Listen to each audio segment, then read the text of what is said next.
Yeah, I've been told Sophia's a bit meh, a bit, you know, not much to do, not much to see.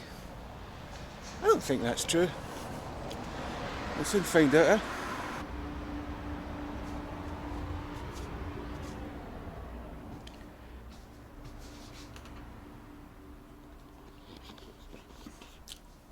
That was the view from the balcony of the good old Hotel Lieda. It's actually quite nice for £35 a night. Not bad. Fridge, but it's not plugged in. TV that I don't watch. Aircon, it's not that hot just now. I set it to 21.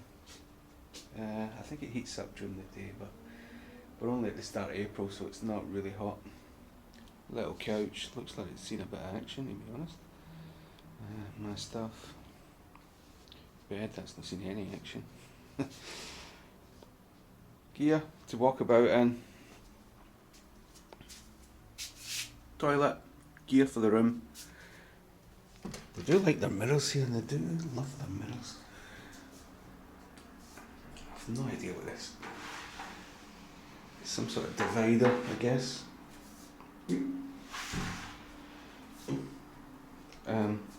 Yeah, your guess is as good as mine.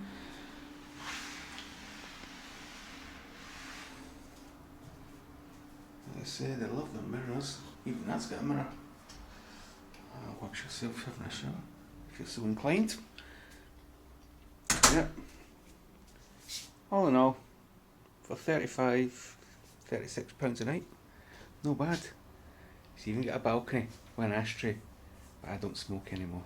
But we'll be heading out into downtown Sofia soon, once I get my arse in gear. And once I check out where I'm actually going.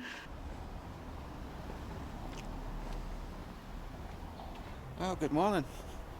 A very lovely spring day.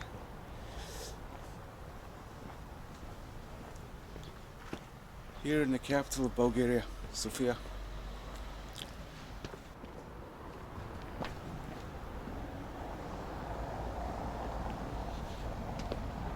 Gotta be honest, I do love a bit of graffiti here. In fact, the whole of the Balkans is quite covered in graffiti. Croatia and Serbia are, pretty bad, but Bulgaria's on a new level. It's not as bad as Greece. I mean, Greece is terrible. Athens, it's like everybody in Athens has got an opinion, and they write it on the walls. So it's not that bad. I've seen some utterly bizarre statements in the walls as well. Yeah, what's going on here? Don't worry about it. Yeah, see what I mean? Everywhere.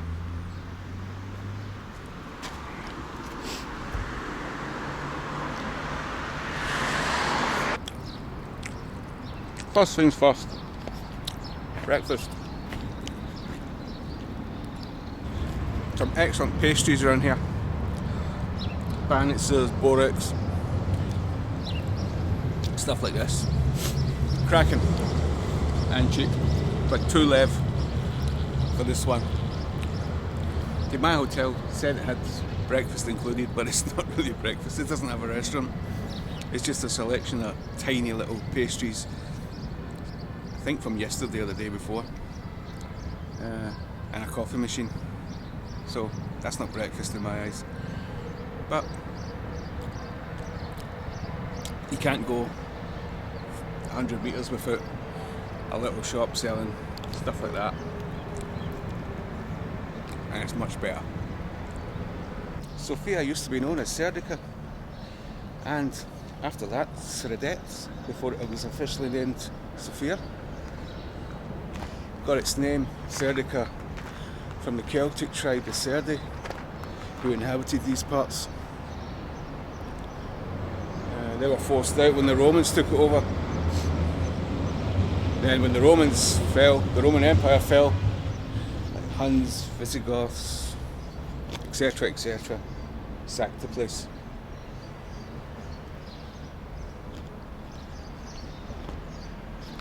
And this whole area was excavated when they were building that metro station.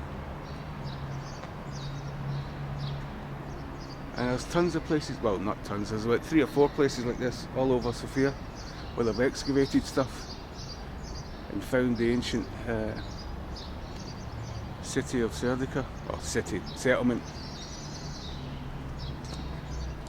Even inside the metro station they've got, well on the blue line anyway, on the platform, they've got exhibits behind glass counters. It looks really cool.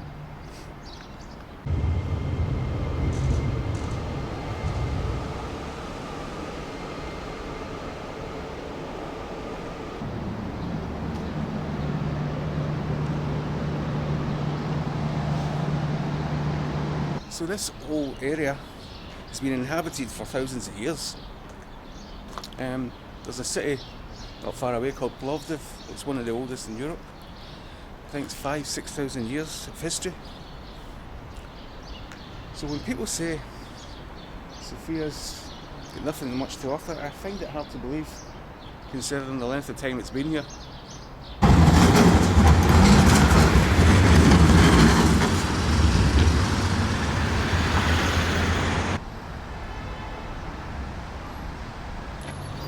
That's the statue to Sveta Sofia from 2000.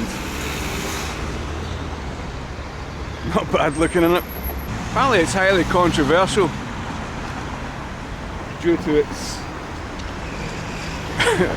what I've read, its erotic nature. I can't see it myself, but maybe I'll get a wee close-up.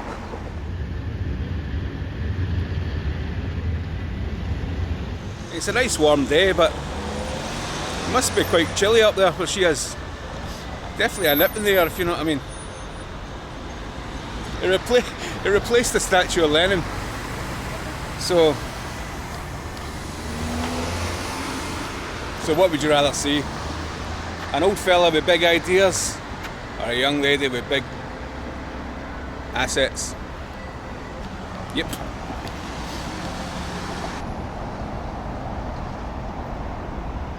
Back when I was in primary school many years ago,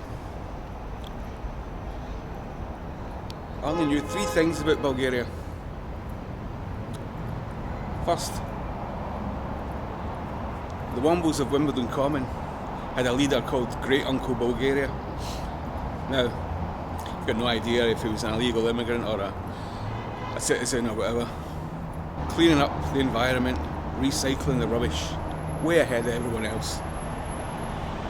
2, a fella by the name of Georgi Markov. Now, he was a defector and a dissident. And that's 2 words you don't hear these days, defector and dissident. Yeah, he was a Bulgarian defector. He was an author, a playwright, and he defected in the late 60s from Bulgaria to Britain. And he was continued with his writing, and he was, throughout the 70s, he was getting more and more controversial, louder, more vitriolic towards the leadership of Bulgaria and the leadership of the Soviet Union. So one day in the late 70s, I think it was 79 maybe, he got stabbed with a poison umbrella in Waterloo Bridge in London. Because by that time he had a gig at the BBC World Service, so he was broadcasting worldwide, and I guess he had pissed off or irritated the wrong people, and they decided to shut him up. And he'd done so in quite an ingenious way. Yeah, he was waiting to go to work at Waterloo Bridge in London, and he felt like a little sting in the back of his leg. Turned out it was an umbrella. It had a little tiny pellet that was injected into him. And the fascinating thing is, the pellet was coated in some sort of substance that melted at body temperature, 37 degrees. So as soon as that was in his body, the coating melted, and the pellet had two little holes, and the poison started leaking out of it. It was ricin, and it was like no antidote to that, so he was a goner right from the start. Another defector, a Soviet defector, a few years later, confirmed that the KGB had helped the Bulgarian services carry out this attack. Yeah, all James Bond sort of stuff back in the day. Yeah, that was one of the first times I'd ever heard the name Bulgaria. Georgi Markov, the Bulgarian dissident that got stabbed by an umbrella. And the third was a football team called Lokomotiv Plovdiv. Now that doesn't sound particularly memorable, but to me it did. As a kid it sounded really strange, like Lokomotiv Plovdiv. It's an unusual sequence of syllables for an English speaker. I found it weird and it just stuck with me. So yeah, Plovdiv, Markov and Great Uncle Bulgaria. That was the only things I knew. Narodin Theatre, Ivan Vasov. Ivan Vasov was Bulgaria's most famous playwright, poet, author, I guess. The father of Bulgarian literature, maybe? Something like that. Nice little theatre. Sofia seems to be full of these little squares with little parks. Downtown Sofia anyway. It's wonderful, it's fabulous. I'm guessing that's a fountain that's not working, but if you can forgive that, it's alright. Time for a bread.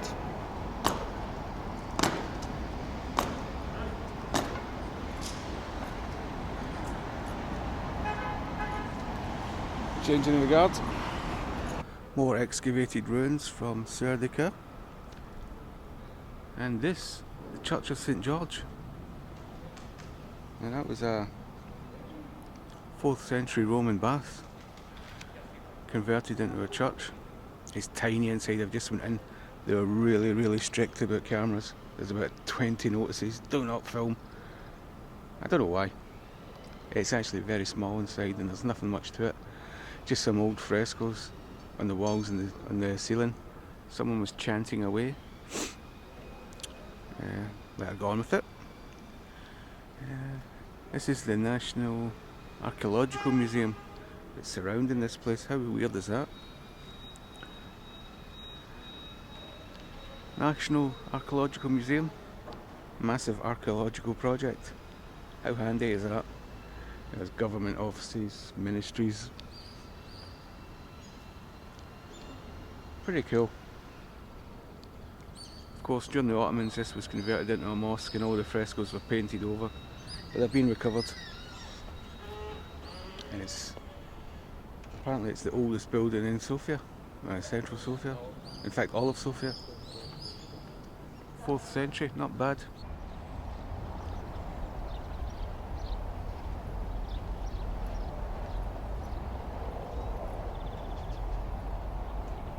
First week in April. Everything's in bloom.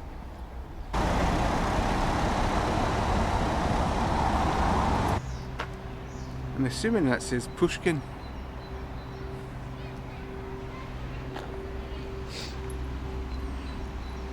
Which would be a logical assumption, considering we're in the sort of Russian area of Sofia.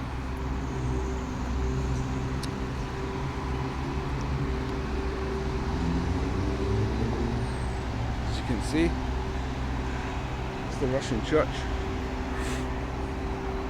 I chose this place to sit down, have a wee bit of peace and quiet. Sofia is really walkable. All its attractions are quite close together, but you do need a wee sit down now and again. And I've sat down just as this twat's come along to cut the grass. It's not his fault, but it's just one of those things. The Russian church, built on the site of a mosque after the Russians had helped liberate Bulgaria from the Ottomans.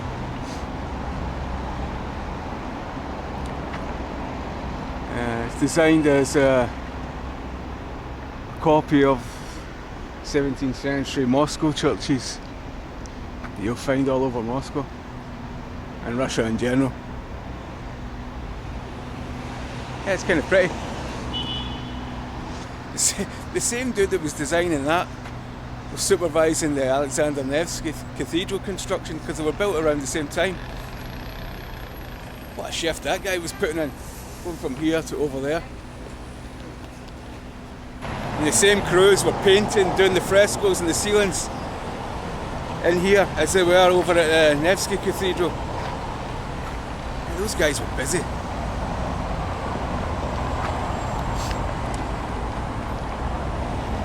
Again, another lovely little square, freshly cut grass thanks to matey boy. And that's the Nevsky Cathedral there, you can just see the domes.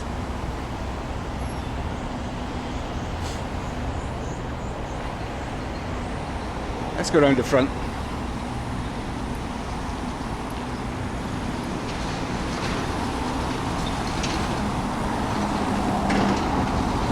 Arbat, Ruski restaurant.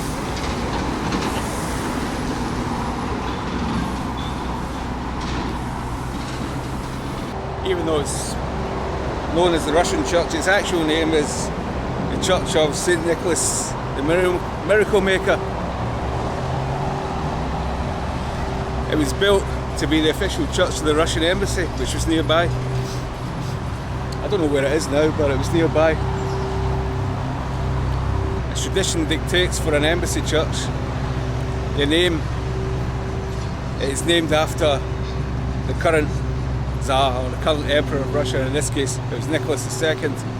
So this is Church of St. Nicholas, the Miracle Maker. I wonder if we can go inside.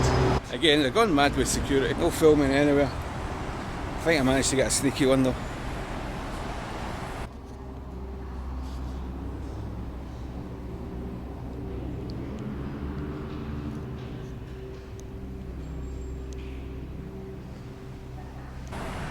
Watch this, I'll probably get struck then. But it's weird because the main cathedral lets you film.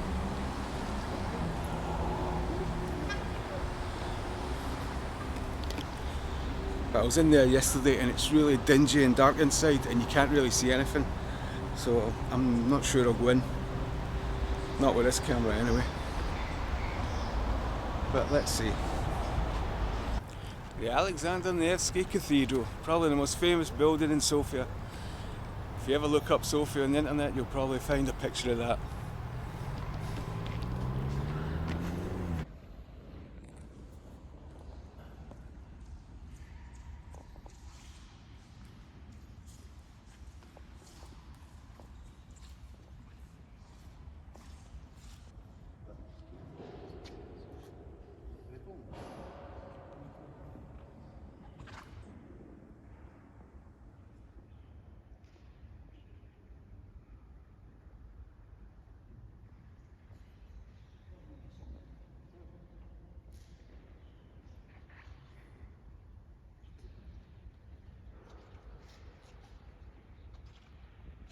Apparently there's relics of Alexander Nevsky inside, a piece of his rib.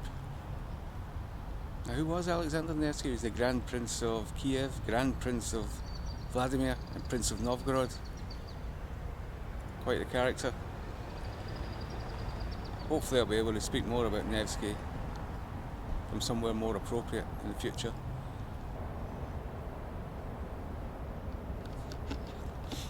Of course, this was named after Nevsky because the Russian forces had helped liberate Bulgaria from like 500 years of Ottoman rule.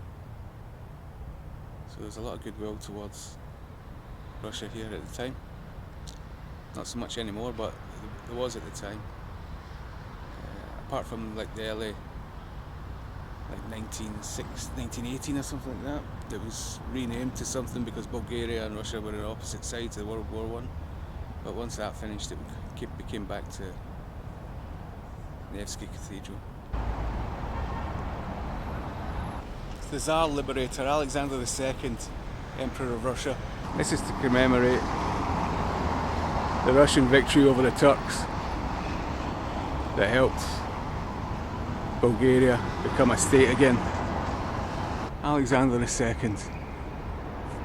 Probably the most influential Russian Tsar since Peter the Great. A lot of reforms he made.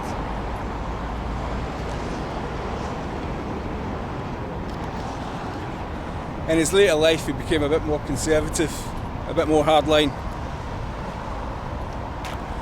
surviving 5 or 6 assassination attempts will do that to you. I mean, how many more attempts can you get in someone's life before he gets pissed off and starts cracking down? Eventually they got him though. Anarchists threw a bomb under his carriage in St. Petersburg. And he died later that day. You see here, the goddess of victory. Nike and Greek and Victoria and Roman, or vice versa, I can't remember which. Bunch of Russian and Bulgarian soldiers on their way to victory. Just a load of probably Bulgarian nobles or whatever, influential people.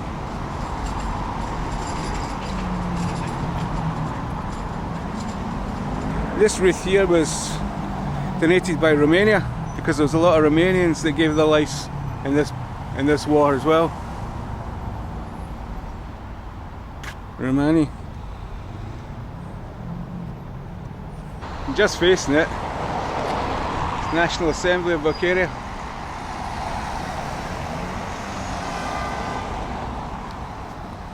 I think that's the University of Sofia over there.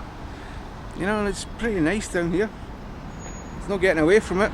Whoever told me Sofia's boring and crappy needs a good kick in the backside, because it's anything but.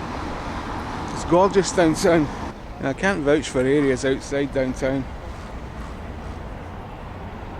But then, why would you want to go there anyway, unless you lived there?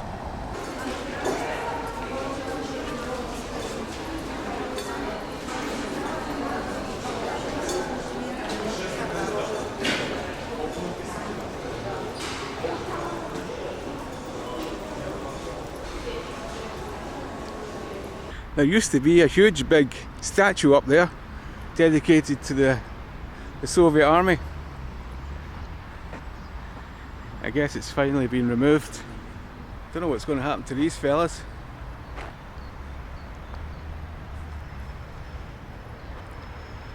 And it's a skate park. Like I've seen kids with bikes and all that, BMX bikes or whatever, all in there, but it's all cordoned off. I guess these partisans and proletariat will be going somewhere else as well.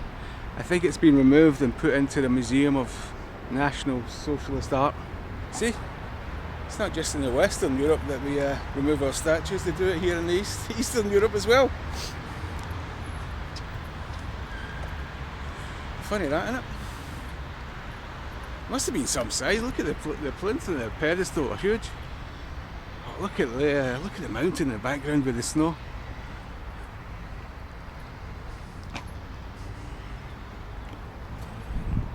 Oh, it's all overgrown. I guess it's been cordoned off for quite some time. Yeah, since the fall of communism here, and particularly Bulgaria getting into the EU and NATO and stuff like that, I'm sure a monument to the Red Army is kind of controversial, at least for the past 20-30 years. And I guess finally got their way and it's removed. If that's the will of the people, that's the will of the people. Who am I to disagree? But as long as it's put somewhere and looked after, that's fine. They just don't want to display it anymore. Fine. You know, times change, people change, attitudes change. And it's a target for unsurprisingly, it's been a target for vandalism over the years. Yeah, you can see some blue and yellow paint over it. Obviously the colours of Ukraine. Definitely been vandalised, but I think that's been there since 2014. Again, another cracking park.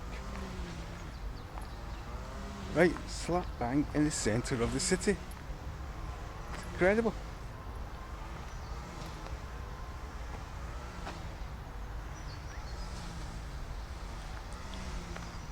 Imagine that towering away above you. Anyway, those were the days. Or not. Nationalen Stadion Vasil Levski. Pretty sure that's what that says. National Stadium Vasil Levski. Oh, is there any English up there? No, there's no English plaques. I might be wrong here, but I'm pretty sure that the Bulgarian language is very similar to Russian, and that it's spelled exactly how you say it. There doesn't seem to be any weird letters that there are in Serbian or other countries. So yeah, I could be totally wrong, of course. I'm by no means any sort of expert on this, just as I'm eyeing it up as I see it. That's how it appears to me. No doubt IMX SPB will correct me where I'm going wrong, show me the error of my ways. Well, it wouldn't be a DK video without a visit to a stadium. And yeah, communist lights in an Asylum stadium in Eastern Europe. Got to sneak them in any time I can. I'll be sneaking a shot of lights. These are awesome. And you might be thinking, DK, why are you taking us here? You only take us to places where there's a FC Dynamo. There's no Dynamo Sofia, is there? Oh no, there's not. But for a very short period of time, after the Second World War, there was. It's a very tenuous link, and I'm going with it. Levski Sofia were called Dynamo Sofia for less than 10 years, up until the death of Stalin when they changed it back to Levski. So yeah, there was a Dynamo Sofia. So, still, doesn't explain why I'm here. I'm just here to walk around and see what I can see, as usual. Nice neighbourhood. Woohoo! Doesn't look as if any careless individuals left the door open. Damn. I was counting on that. Would you Adam and Eve it? An empty security booth and an open door. Let's go.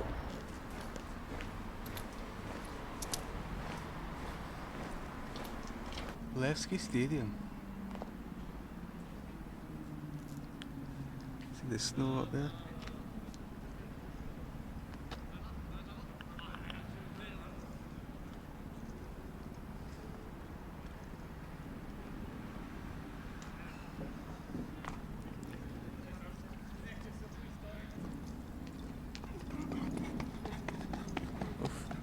Away he goes. Go on, son.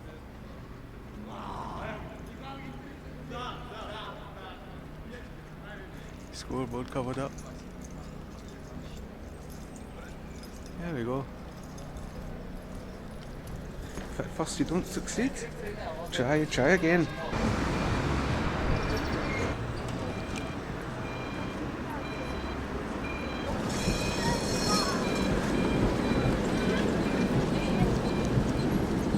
The first foreigner I ever spoke to was Bulgarian.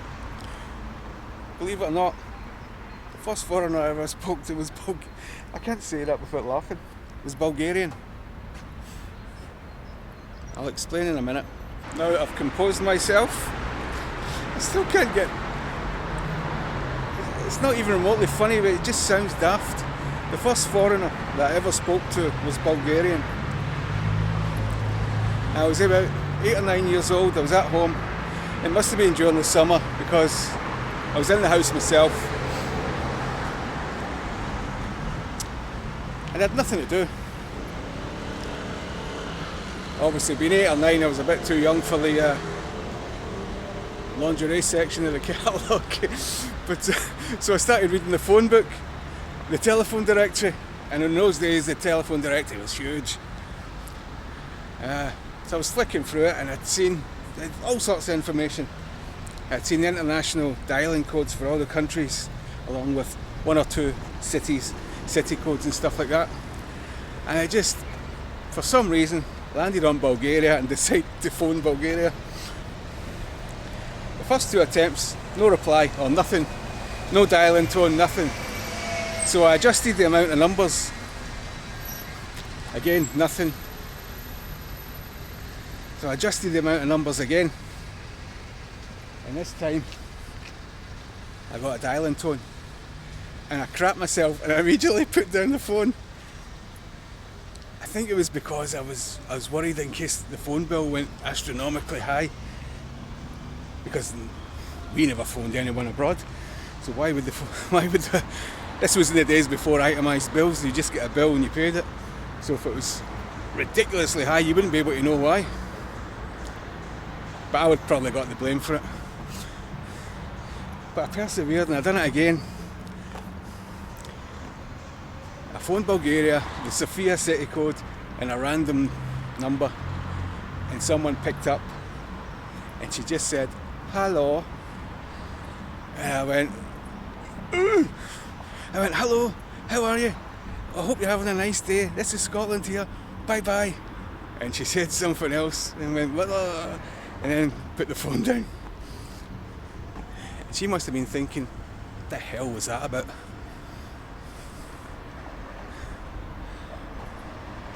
Now in my mind, I'd been speaking to the Bulgarian Debbie Harry, the blondie of Bulgaria, where in reality I'd probably interrupted some Bulgarian babushka making jam in her apartment.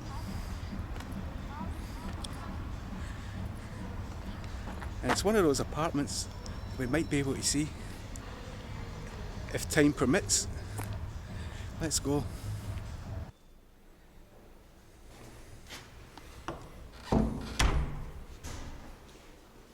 Shit out, look. Yeah, that'll be why. It's 1 PM, that's why. I'll try and get some lunch and go back and see if that red flat's open. I'll tell you something, they're really into their perfume here. The only problem is, they all seem to be wearing the same bloody one. I know they're into Bulgarian rose oil, and it seems like cheap rose oil and cheap oud oil mixed together. That's all you smell.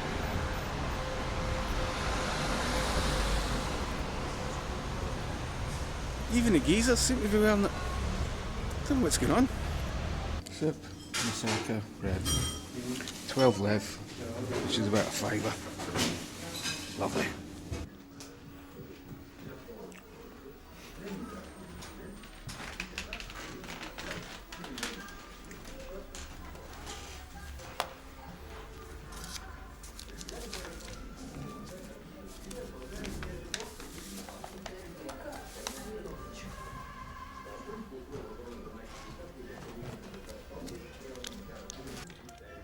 I managed to get a big bottle of Red Label.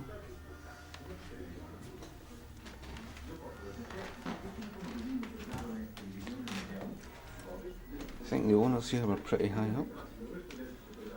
Blenheim Palace, Johnny Walker. It's like the phone I used to phone the babushka. Like this. This looks like my grand's house.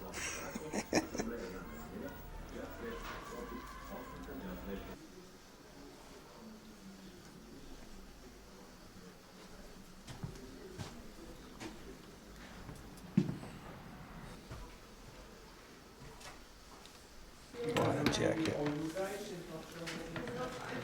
Yeah, I guess this is where the old babushka would have been when I interrupted her. Hello from Scotland. Bye. Do you know what the hell? That was fantastic, actually. It's like my grand's house when I was growing up. Get the hell out of here. I'm glad it all came at that. That was a nice wee exhibition. Beautiful.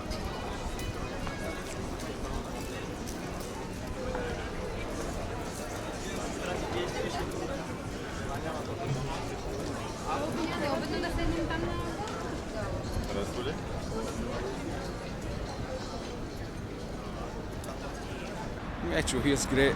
Tap and pay your card, and that's you.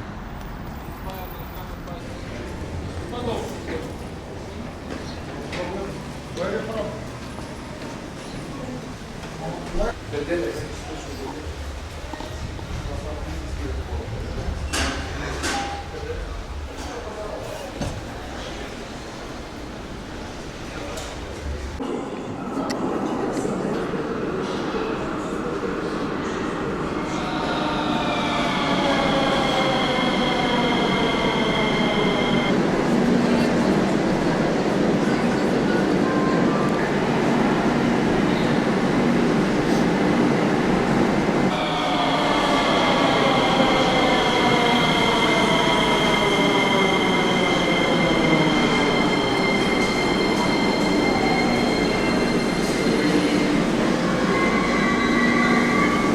Tap your card once.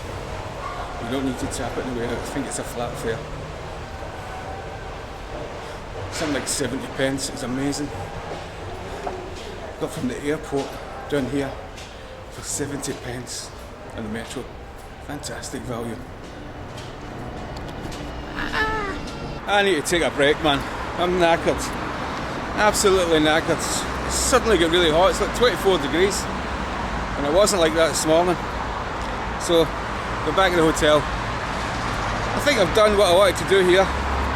It's been alright going around Sofia. Quite enjoyed it. Not bad. Not bad for a day or two. Even 3. I mean, there's still quite a few places that I would like to go, but they're not crucial. They're not deal breakers, nothing like that. But is Sophia crappy? A bit meh? Not at all. It's amazing. It's really, really nice. Especially downtown, city centre. It's cracking. Thoroughly recommend it. Now, I don't know if it's down here or not. I don't think it is. I think it's the next one. There's a couple of day trips I might want to do. I might want to go to Plovdiv. And I might want to go somewhere else. We'll see how it goes. I'm feeling awful tired. The thing is with me is I work permanent night shift, so trying to get into a permanent day shift mode is a real pain in the backside, especially trying to do it. You know what I mean? One day you're working, the next day you're in Sophia, trying to get up at 8 AM, but normally I'm fast asleep at that time, so it's a real pain. But I'm trying my best to stay awake, but I'm feeling it now. It's like almost 3:30 PM and I'm a bit cream crackered. I've been out since 8. My hotel's quite hard to find, especially at night when I first arrived. It's down a little side street and up a little alley. It's not really much of a sign here.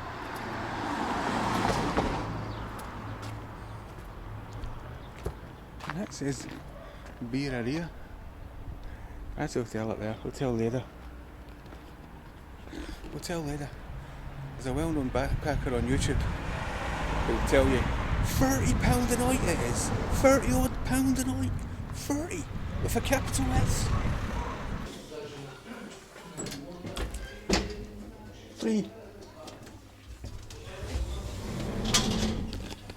Oh, sunburn. Sunburn. I'll never learn. I will never ever learn. How old am I? I still never learn.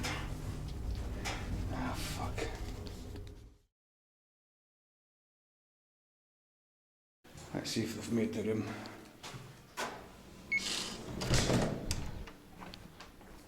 Yes, well done. Well done, girls. My shit's still here. Signing off.